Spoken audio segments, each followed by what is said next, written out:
So people don't know what is significant. If they meet Einstein, they'd say, gee, can I have your autograph? But they wouldn't say, what do you think I ought to know to help me think as well as you?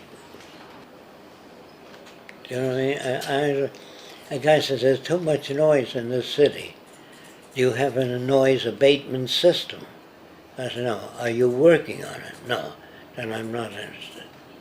Is it? A noise abatement is some method of eliminating noise. And I think otherwise they're just complaining. It's too bad there's so many airplane crashes this year.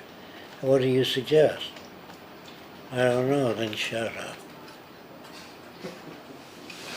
Is that clear? Absolutely. Okay. Yes, everybody's really interested in what I'm talking about. They understand it. I don't say anything to hurt people. I say things to make them aware of how little they contribute.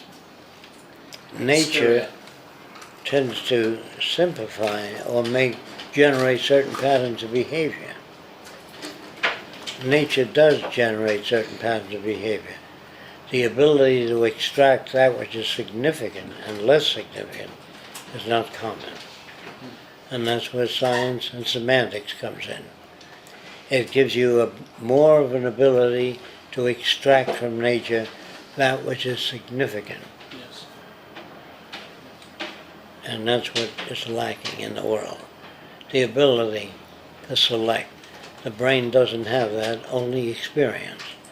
If you touch a certain plant, your fingers itch for 3 days, you memorize the pattern of that plant because you have a reason to. And you say to other people, stay away from that plant. Where do you get it? You got burned by it.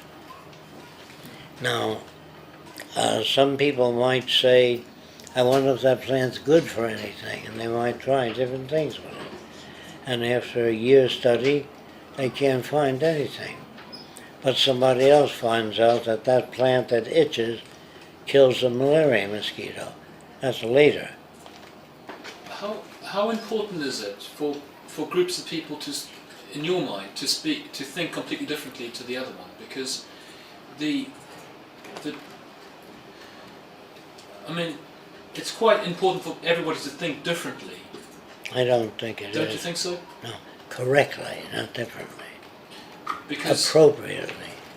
But do you know what that means? Thinking appropriately. yes. If you live on this world and you can tell me all about another planet, I'm not interested. It is not appropriate. It's not appropriate for you to tell me there are particles beyond the electron if I don't have any need for that. I don't hear it. Do you know what I mean? I think I know what you mean. A lot of information is how we relate to the earth and one another. Now, to me, that's intelligence. And maintain. Is working out what is relevant and what's not relevant. Yes, that's what we have to do.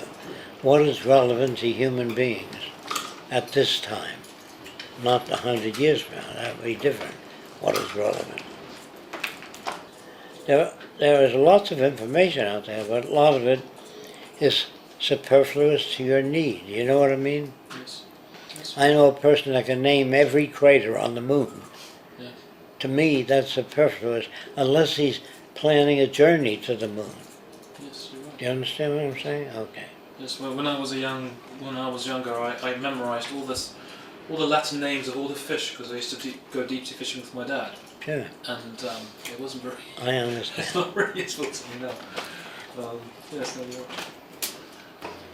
There was some scientist that wrote a book called Don't Ask People What They Want, Tell Them What They Ought to Want.